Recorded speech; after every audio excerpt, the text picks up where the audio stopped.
This week's Parshas is Parshas Beshalach. Parshas Beshalach begins with the following verse. It says, "Vayhi Beshalach Parez Ha'am Lo Nacham Elokim Derech Eretz Plishtim Ki Karavu." And it was when Paro sent the Jewish people out of Egypt, and Hashem decided not to send them the close route. The verse continues and says, Ki Amar Pen Yinochem Am Beroisam Milchama V'Shava Mitzrayim. He was afraid, God was afraid, that the Jewish people would regret leaving Egypt when they saw a war.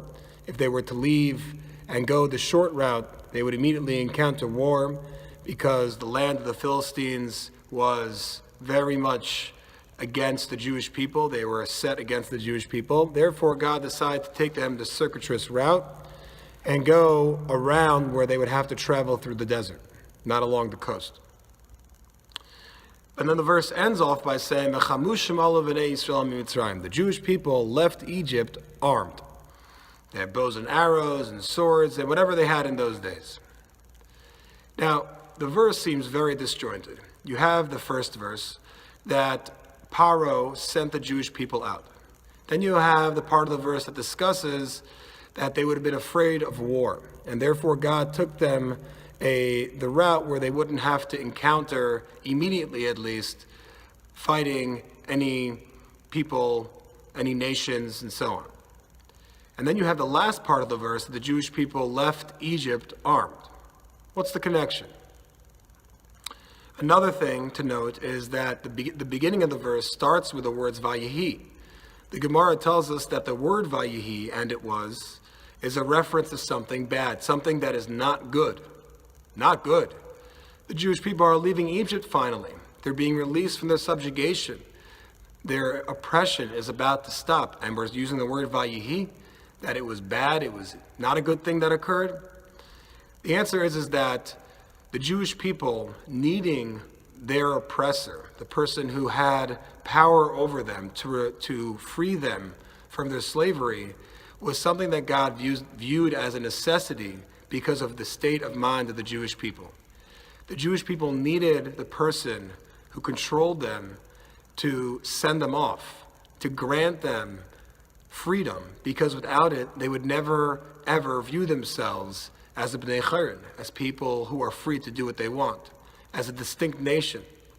They would constantly have in the back of their mind that they were still the slaves of Paro. Therefore, Paro had to send them out. But the Jewish people, again, another detriment. He couldn't take them, God could not take them the straight route because they would have been afraid of war. They wouldn't feel confident in their victory of war.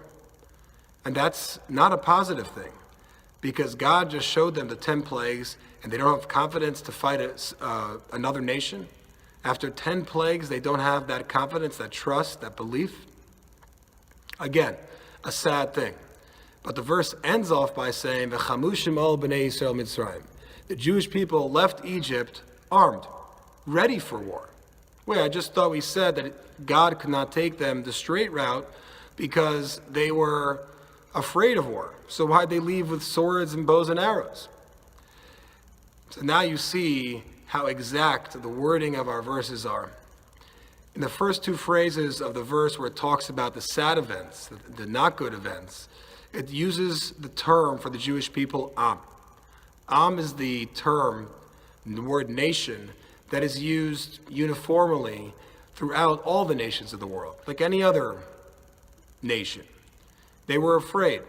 They needed the ruler who subjugated them to release them. That was the Am, the nation that hadn't risen to their potential yet.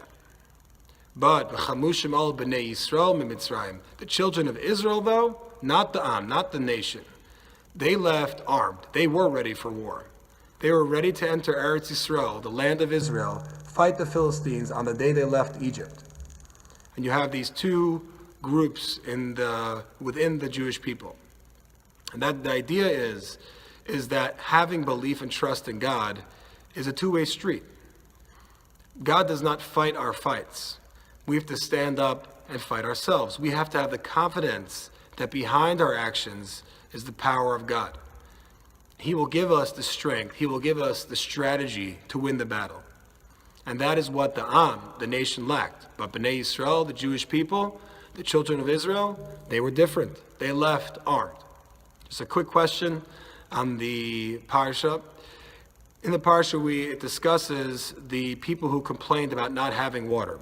The Midrashim say that at this point, the Jewish people's water was gone. It was almost gone. They had very little water left. And the Jewish people were asking for water. And for some reason, not only does God think it's a negative thing that they wanted water, these complainers about water, and says that they're non-believing, Moshe himself, the great defender of the Jewish people, over and over again, this time says, I don't know what to do with these people. They're impossible. How am I supposed to deal with this? Well, is that such a bad request to want some water? Isn't it a basic staple for a human being to live? How are we to understand why the people who ask for water are labeled as non-believers and complainers? Have a good Shabbos.